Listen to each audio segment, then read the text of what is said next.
Соңғы жылдары Алматы агломерациясындағы тұрғындардың жүріп тұру мәселесі барған сайын ушығып отыр. Көлік күткен тұрғындардың шыдамы таусылуға жақын, және бұл сұрақ бір шешімін табу керектігін жұрттың бәрі түсінеді.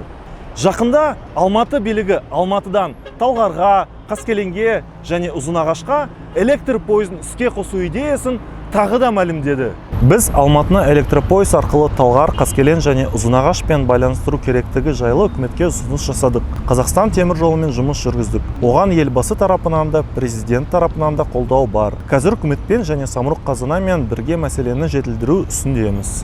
Мұның әдемі естілетіні анық. Біз де Алматы мен облыс тұрғындарына арналған Германиядағы S-Bahn, Франциядағы РЭР, немесе Мәскеудегі МЦД сияқты қала маңындағы дамыған темір жол жүйесіне тек қуанар едік. Ендігі жерде осындай жүйені Алматыда салудың, оның қандай болу керектігінің, оны қандай мерзімде іске асыруға болатыны мен жалпы бізге қаншалықты керектілігінің басын ашып көрейік. Қазіргі кезде Алматы агломерациясы 4 бағытта қалыптасты. Шығыста Талғар мен Есік бағытына қарай, батыста Қаскелен, Шамалған және Ұзынағаш бағыттарында, солтүстік батыста Боралдай, Жібек жолы кенті бағытында және ары қарай Қазбек станциясына дейін. Солтүстікте Өтеген Батыр мен Қапшағай бағытында. Осы кезде айта кететін қызықты зат солтүстік батыс бағыттағы электр пойызының қазір де жүріп жатқандығы. Алайда ол күніне әр бағытта тек 2 мезгіл 8-10 сағат аралығымен таңертең 1 рет және кешке 1 рет жүріп отырады. Ал Қапшағай бағытында электр пойызы 2018 жылдың сәуіріне дейін жүрген. Алайда сосын сұраныстың жоқтығы мен экономикалық тұрғыдан тиімсіз болғандықтан жабылған. Мұның өзі электр пойызының Байсерке мен Өтеген Батыр сияқты халыққа тығыз қоныстанған станциялардан өтетіндігіне қарамастан орын алған. Әрине, Қапшағайдан пойыздар тек бірінші Алматы станциясына дейін ғана қатынайтын. Олар ескі және сирек жүретін. Әлбетте немістің S-Bahn-ымен салыстыруға келмес. Қаскелен бағытында да осындай электр пойыздың болғанын қалайтыныңызға күмәндана бастаған шығарсыз.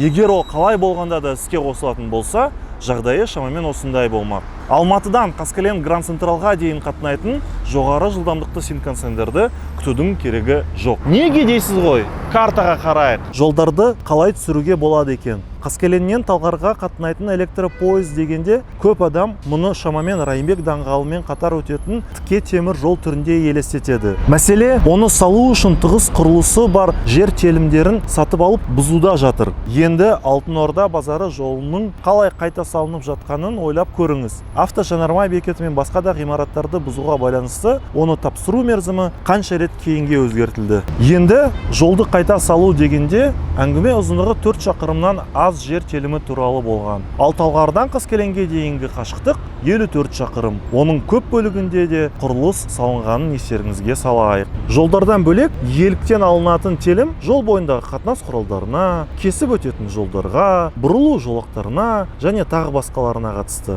Бұл аса үлкен жер ауқымы. Әрине, жолды жер үстінен эстакадалармен де жіберуге болатын еді. Алайда, Астанадағы жер үсті ЛРТ тарихын еске түсірсек, нағыз шындықпен сынасуға тура келеді. Мұның үстіне тіпті эстакадалар салу үшін де ірі және қымбат иеліктен алу жұмыстары талап етіледі. Мұндай бағыт мега жол құрылысын көздегенімен мазмұны мега ұзақ болмақ. Әлбетте, адамдарды электр пойыздармен қаланың шекарасына дейін де жеткізуге болар еді. Алайда, адамдар Асыл Арман немесе Қалқаман дейтін ықшам аудандарға дейін келген соң не болмақ? Өйткені біздегі ең қорқынышты кептелістер трассада емес, осы қалаға кіретін және шығатын жерлерде емес пе? Оған қосымша Алматы билігі адамдарды Батыс автовокзалы ауданынан қаланың орталығына дейін шығара алатын ЛРТ жылдам трамвай жобасының жабылатыны туралы іс жүзінде мәлімдеп те қойды. Ал енді шындыққа оралатын болсақ, қала билігі электр пойыздарын мүлдем басқа бағытпен жібергісі келіп отыр. 2020 жылдың басында Время газетіне берген сұхбатында Алматы әкімінің орынбасары Мұхит Әсербаев шығыс және батыс бағыттардағы темір жол тарамдарын салу бойынша мындай жоспар ұсынған еді. Бұл жоспар бойынша Қаскеленнен шығатын тарам Шамалған станциясы мен Боралдай арқылы бірінші Алматы вокзалына барады. Күнделікті Қаскелен Алматы бір турнесін жасауға бейіл адамдар көптеп табылады деп ойлайсыздар ма? Бағыты тіке болғандықтан Талғарға баратын электропойызының гөрі тәуірлеу. Алайда ол да бірінші Алматыға бағытталған. Бұл жерде әрине Алматы 1 вокзалынан пойыздарды орталықта орналасқан Алматы 2 станциясына дейін жіберуге болады деуге болар еді. Алайда ол да оңай емес. Біріншіден, пойыздарға қалай дегенмен көп артық жол жүруге тура келеді. Екіншіден, жүйе аралық нүктелерді қамтымайды. Мысалы, Қаскелеңнен Ақсай ықшам ауданына баруға мүмкіндік болмайды. Үшіншіден, аталған жол тарамындағы 2 вокзал аралығындағы жалғыз ғана бір жол бар. Осындай ішкі мәселелердің көптігі бұл жүйенің тартымдылығын арттырмасы анық, және оны кімнің пайдаланатыны түсініксіз. Осының бәрі жобаның құны мен мерзімі тым қорқынышты болып шығатынын көрсетеді. Бұл ақшаға Алматы қаласы үшін неғұрлым тиімді болатын тасымалдау жүйесін әлде қайда тезірек салуға болады. Ең алдымен адамдардың қазір қалай қозғалатынын және жалпы қандай көлік түрлерінің бар екенін біліп алу керек. Қоғамдық көлік тасымалдау қабілетіне қарай 3 топқа бөлінеді.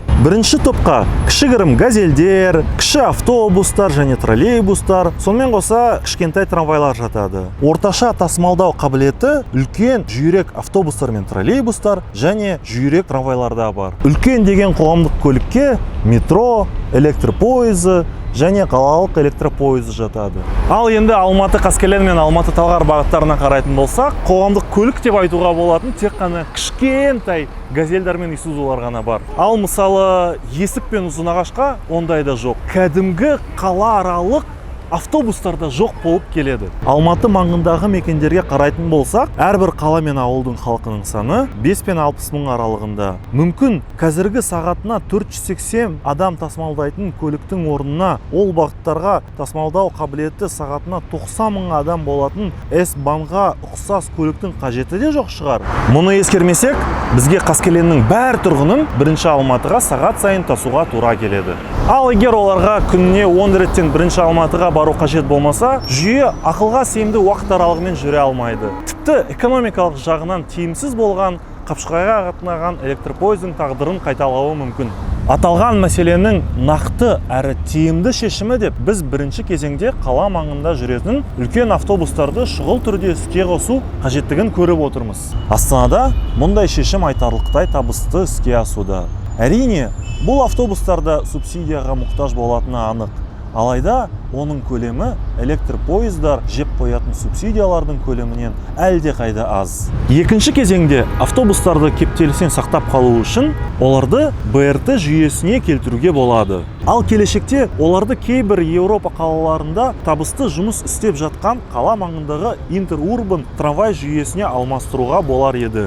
Дәл осы жүйе қала маңындағы мекендерді қаламен ешкімге керек емес бағыт бойынша айналып емес, тікелей байланыстыратын рельстік көлік түрі бола алар еді. Бұл өзгерістер эволюциялық өзгерістер болып табылады. Оларды дамыту мүмкіндігін сұраныстың өсуін ескере отырып, алдын ала жоспарлау өте маңызды. Басқаша айтқанда, тиімділігіне сенімдік болмаса, ештеңкені салу қажеті жоқ. Қорытындылай келе, тағы да ЛРТ трамвайы туралы. Өкінішке орай, Алматының қазіргі әкімшілігі оны салудан бас тартты. Әйтпесе, бастапқы ЛРТ трассасы қала шекарасы жағына Райымбек даңғылы бойымен Қалқаман ықшам ауданына қарай қозғалуын көздеген еді. Трамвай электр пойызына қарағанда жер мен ақшаны әлде қайда аз талап етеді. Қаншама тосын естілсе де айту керек. Алматының серіктес қалаларына сапалы рельс көлігін салудан бұрын қала ішіндегі жолаушыларды байланыстыратын жоғары тасымалдау қабілеті бар жүйені салу керек. Әйтпесе, серіктес мекендерден келген жолаушылар қала шетінен өздеріне қажетті жерлерге бара алмай қалады. Алматыдағы жылдам трамвай мәселесіне біз алдағы видеоларда ораламыз. Ал әзірше лайк басып, осы видеоны таратыңыздар. Егер біз сапалы қоғамдық көлікке деген қоғамдық сұраныс қалыптастырсақ, келешекте билікке шындықтан алыс және ешкімге керек те емес мега жобалардың уәдесімен ғана құтылуға қиын болады.